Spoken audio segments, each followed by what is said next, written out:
Sarah's smile was cold as winter. That humanity is not prey. We are not primitives to be conquered or resources to be harvested. We are the species that will smile at you while building weapons you can't imagine, then use those weapons when you finally reveal your true intentions. Dr. Vasquez watched from her command center as the last Kethma ship powered down its weapons.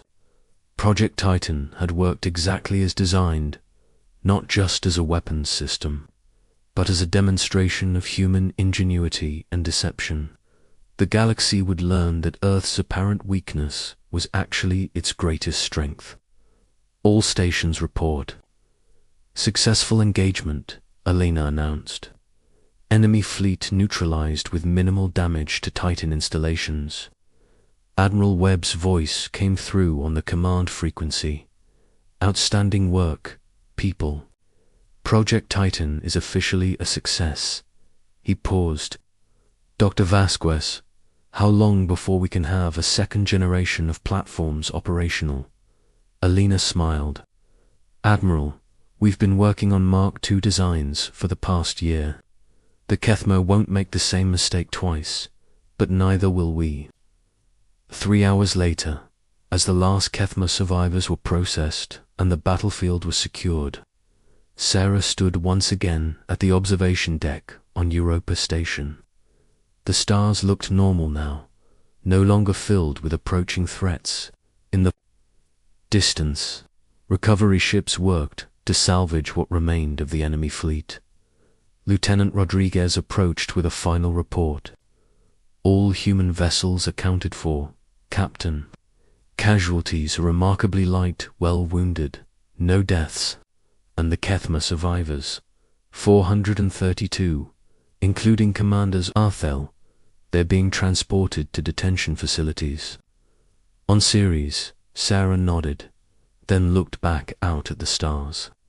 Somewhere out there, other alien civilizations were probably receiving word of what had happened here.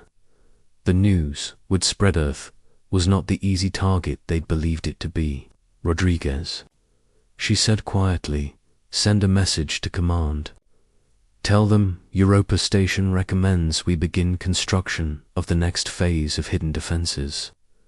If today taught us anything, it's that the best weapon is the one your enemy doesn't know exists. As the lieutenant departed to send the message, Sarah touched the memorial patch on her uniform, a small reminder of her sister Maria, who had died holding the line with nothing but courage and a mining laser. Today's victory had been won with advanced technology and careful planning, but it had been inspired by the same human trait that had motivated Maria's last stand, the absolute refusal to surrender in the face of impossible odds. The galaxy was about to learn that lesson the hard way. Asterisk. In the asteroid belt, weapons that had been hiding for decades completed their targeting solutions. On Earth, installations that had been disguised as weather monitoring stations powered up particle accelerators that had been built in secret. Throughout the solar system, humanity's real defenses prepared to reveal themselves. The Kethma had come expecting to face primitive humans with crude weapons. They were about to discover that humanity's greatest weapon wasn't technology. It was the ability to make enemies underestimate them completely. Asterisk, the thunder of hidden guns. The Kethma fleet moved into Earth's inner system like a pack of predators, closing in for the kill. Commander Zarthal stood on his bridge, watching human orbital platforms explode one by one under his ship's focused fire. The defenders were scattered, their resistance pitiful. Just as intelligence had predicted, human fleet strength down to 8 vessels, reported Subcommander Vexter. Their remaining ships are maintaining distance, apparently unable to mount an effective defense. Zorthal's 6 arms, spread wide in a gesture of supreme confidence, signaled the fleet. Begin final approach to Earth. I want bombardment positions established within the hour. What Zerthel couldn't see was Captain Sarah Chen, still standing at her observation post on Europa Station, watching the enemy fleet move inexorably into the trap. Every instinct screamed at her to act, to order the attack, but timing was everything. The Kethma had to be completely committed, their ships positioned exactly where humanity needed them. Range 2 primary targets, she asked Lieutenant Rodriguez. Optimal firing solutions achieved on all 17 vessels, Rodriguez replied, his voice tight with anticipation. Project Titan stations report ready in all sectors. Sarah opened a channel to Admiral Webb on Earth. Admiral, Europa Station has confirmed target lock. We are ready to execute. Webb's weathered face appeared on the screen, the weight of command evident in every line. Behind him, the Strategic Command Center buzzed with controlled tension. Sarah, the President, has given final authorization. You have command of the opening salvo, understood. Sarah turned to face the tactical display where 17 red dots represented the Kethma fleet. In a few minutes, those dots would learn. What happened when you underestimated humanity?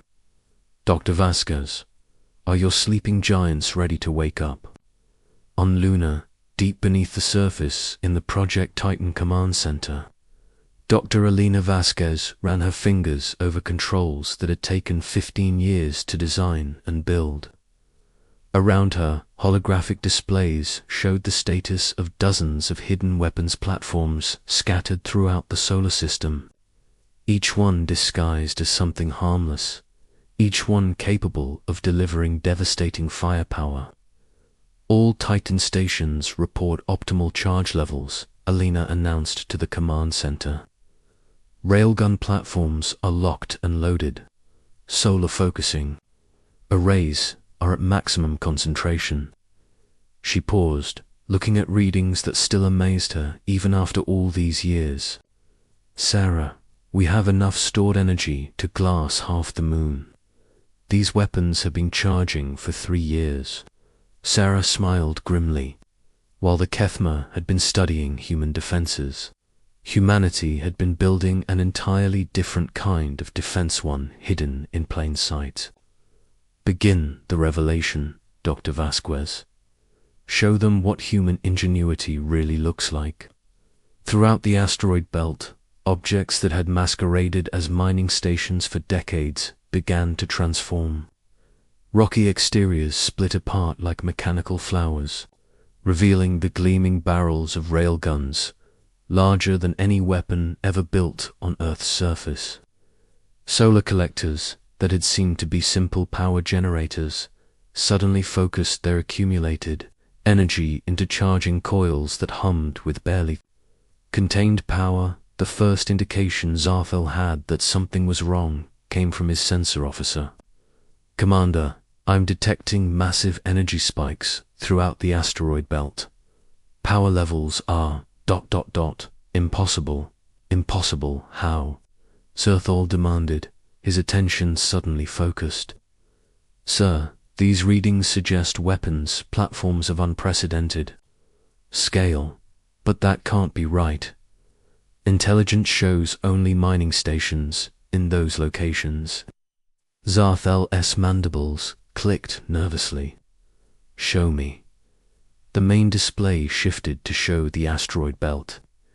What had appeared as simple mining operations, moments before now blazed with energy signatures that dwarfed anything in the Kethma fleet. Dozens of installations, each one radiating power levels that suggested weapons capable of cracking moons in half. Sub-Commander Vextar, Zerthel said, his voice suddenly sharp with alarm. Recall all scouts. Get me detailed scans of those installations immediately. But it was too late.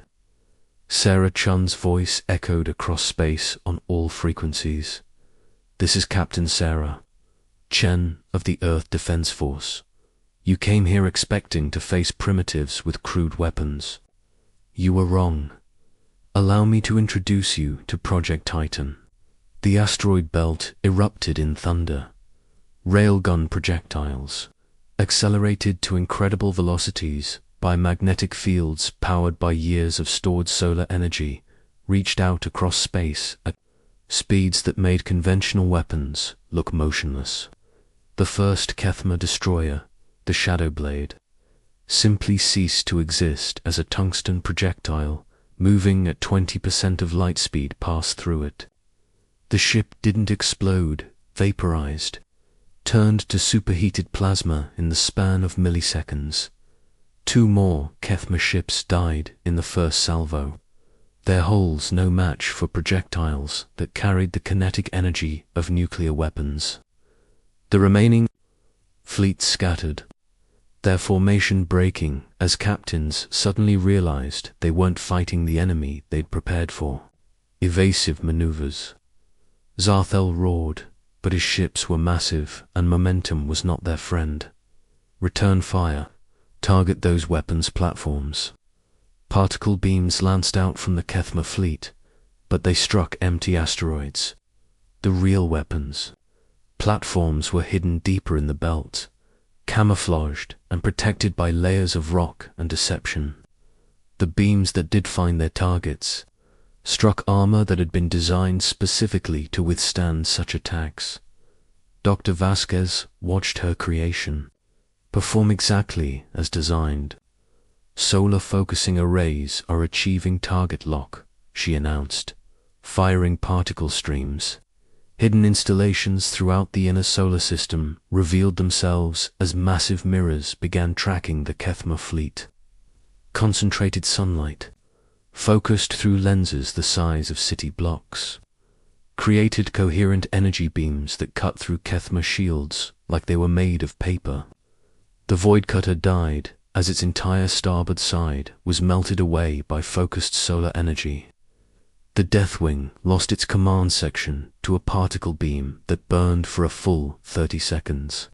Impossible, Zarthel snarled as he watched his fleet being torn apart by weapons that hadn't existed moments before. How could primitives build such technology? His answer came in the form of human ships that suddenly appeared throughout the battlefield. They hadn't been retreating, they'd been positioning themselves for coordinated strikes. Ships that had seemed small and insignificant now revealed their true nature as they unleashed weapons that punched holes through. Kethma Armadot, Captain Sarah Chen's voice came through on all frequencies. You spent years studying our defenses, cataloging our weapons, learning our weaknesses, but you made one critical error. You assumed what you could see was all we had. The Kethma flagship Worldbreaker shuddered as multiple railgun projectiles struck its hull. Zarthal was thrown to the deck as his ship's shields overloaded and died. Around him, his bridge crew worked frantically to restore power while damage reports flooded in from throughout the vessel. Hull breaches on 17 decks, Vexter reported, her scales pale with shock. Main engines are offline. Weapons systems are operating at 30% capacity. How many ships have we lost? Zarfel demanded as he pulled himself back. To his feet, 11 confirmed destroyed, Commander. 3 more are crippled and drifting. Only 3 ships remain combative effective. 11 ships. 11 ships destroyed in less than 10 minutes by an enemy they'd dismissed as primitive. Zarthel stared at the tactical display, watching red dots that represented the pride of the Kethma Empire wink out one by one. Open a channel to the human fleet, he said quietly. Sarah's image appeared on the main screen, her expression cold and determined. Commander Zarthel, I presume. I'm Captain Sarah Chen. You killed my sister at Proxima. Captain Chen, Zarthel said, his voice heavy. With defeat, we underestimated your capabilities. You underestimated our preparation, Sarah corrected. You saw what we wanted you to seize. Small ships, simple weapons, primitive defenses. You never considered that we might be intelligent enough to hide our real capabilities until we needed them. Around them, the battle was winding down. The few remaining Kethma ships had ceased firing, their commanders apparently realizing that continued resistance was futile. Human vessels moved to surround the survivors, weapons trained on their hulls. "What are your terms?" Zarthel asked. "Unconditional surrender of all vessels in this system," Sarah replied. "Your crews will be treated according to interstellar law, but your ships will be impounded and studied, and you will carry a message back to the Kethma Empire." "What message?" The arrival of the Kethma fleet. The stars beyond Europa looked different tonight. Captain Sarah Chen pressed her palm against the observation deck's reinforced glass, watching as distant points of light shifted in ways that stars shouldn't move. The coffee in her other hand had gone cold hours ago, but she couldn't tear herself away from the sight. "Captain," came a voice behind her. Lieutenant Rodriguez approached with a datapad, his face grim.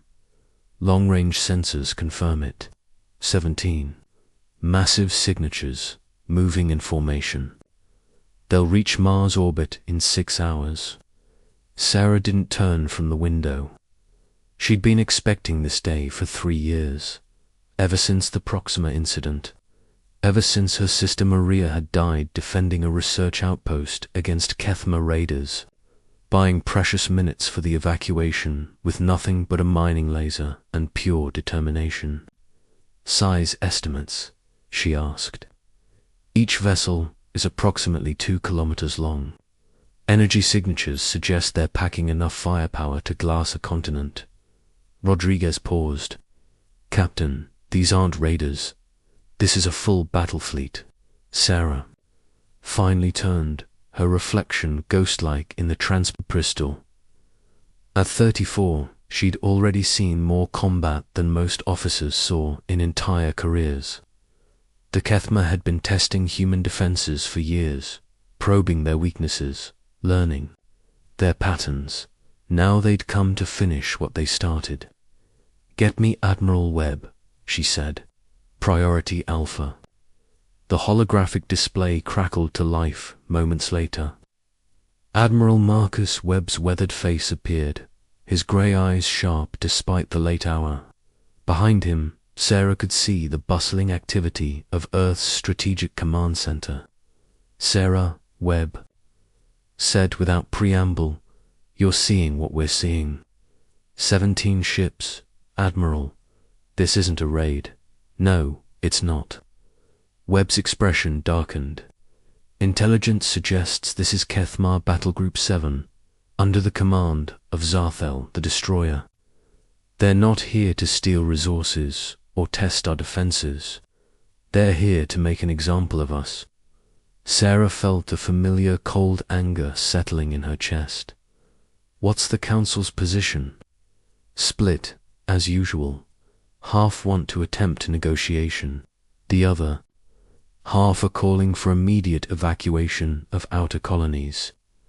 Webb leaned closer to the camera. "There's a third option, Sarah. You know what I'm talking about. Project Titan." Sarah had helped design the theoretical framework during her time at the Academy, back when it was just an academic exercise in asymmetric warfare. The idea was simple in concept, but devastating in execution.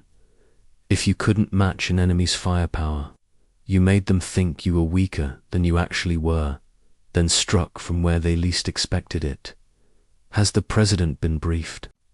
Sarah asked. "She's calling an emergency session in 1 hour. But Sarah, if we're going to do this, we need to start preparations now. The window for deployment is narrow." Sarah looked back out at the approaching lights. Somewhere among those distant stars, alien commanders were probably laughing about the primitive humans and their pathetic defenses. They'd studied human military capabilities for years, catalogued every ship, every weapon, every orbital platform, What they didn't know was that humanity had been studying them right back. "Send the activation codes to all Titan stations," Sarah said. "And Admiral, tell Dr. Vasquez it's time to wake up her sleeping giants."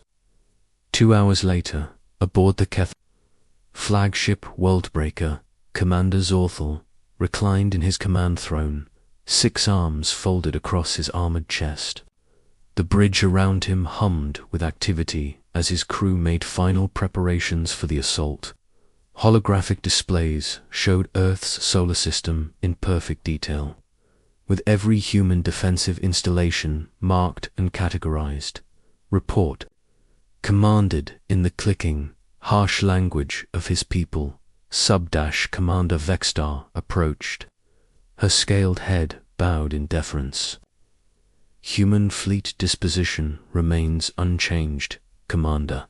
12 light frigates, 8 orbital defense platforms, and approximately 30 civilian vessels in various stages of evacuation." Zarthal's mandibles clicked in amusement. 30 years of galactic contact, and this is what they've managed to build. Pitiful.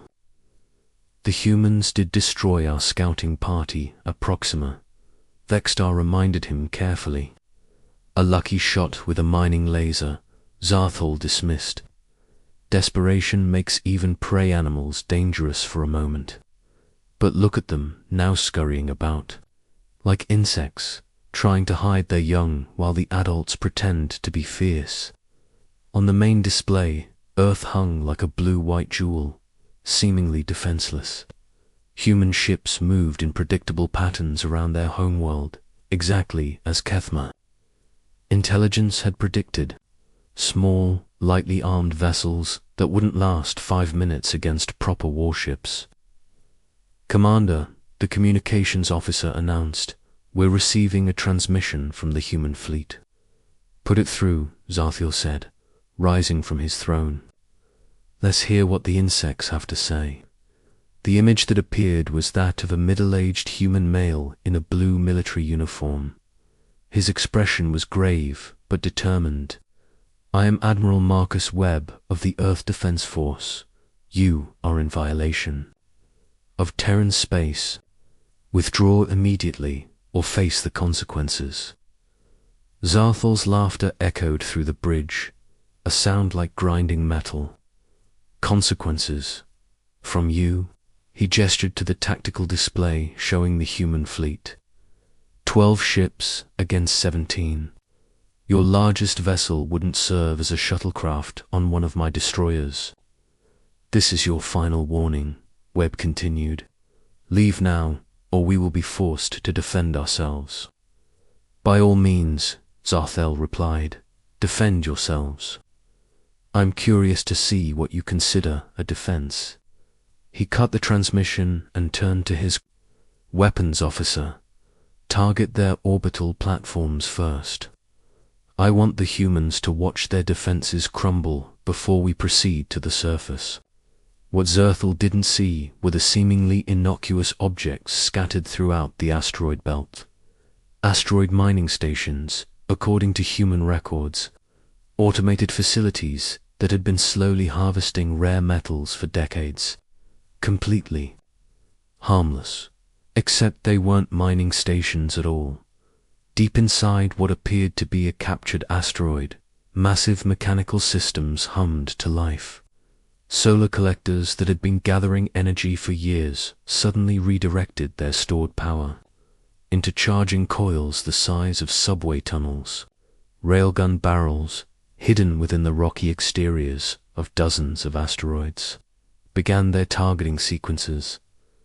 Dr. Alina Vasquez watched from the Project Titan command center, buried beneath lunar surface as her life's work finally awakened. Mining Station was actually a weapons platform capable of accelerating projectiles to significant fractions of light speed. The deception had been perfect even. Most humans thought they were looking at mining equipment. "All stations report." "Ready," her assistant announced. "We have full targeting solutions on the Kethma fleet. Wait for my command, Elena said, her fingers dancing over holographic controls. Let them get closer. Let them commit to their attack. Run. On Europa Station, Sarah watched the enemy fleet approach Earth's outer defense perimeter. The Keth ships were beautiful in their own terrifying waste-leak predators, designed for nothing but destruction. Their weapons arrays glowed with barely contained energy, ready to rain death on anything that challenged them. Kethma fleet has crossed the Jupiter orbital line, Rodriguez reported. They're maintaining formation, weapons charged. Sarah activated her personal communicator. All human vessels. This is Captain Chen. Implement Protocol 7. I repeat, Protocol 7 is now in effect. Across the solar system, human ships began what appeared to be a chaotic retreat. Frigates scattered in all directions, their captains apparently panicking in the face of superior firepower. Orbital defense platforms powered down their shields and weapons, as if conserving energy for a hopeless last stand. Zarthal watched the human panic with satisfaction. Exactly as predicted. They have no coordinated defense, no strategic thinking. Primitive minds faced with superior technology. He turned to his tactical officer. Begin the attack. Target their largest orbital platform first. Yes, Commander, came the reply, firing particle beams. Brilliant lances of energy reached out from the Kethmo ships, striking one of Earth's orbital defense platforms. The structure exploded in a shower of debris, exactly as expected. The human fleet continued its seemingly panicked retreat, leaving Earth apparently defenseless. Too easy, Zarthal muttered, but he pressed the attack anyway. Continue firing. Destroy all orbital installations. What he didn't notice was that the human ships weren't retreating randomly. They were moving to precise coordinates, taking positions that would give them clear fields of fire when the moment came. The orbital platforms that were exploding had been evacuated hours ago, their crews transferred to installations that didn't officially exist. Sarah watched the choreographed destruction of Earth's defenses with grim satisfaction. Each explosion was necessary, part of the deception that would make victory possible. The Kethma had to believe they were winning, had to commit fully to their attack before the real battle could begin. Admiral Webb is requesting final confirmation, Rodriguez said quietly. Sarah took a deep breath, thinking of her sister Maria, of all the humans who had died because aliens thought they were weak. Tell the Admiral that Europa Station confirms. The trap is set.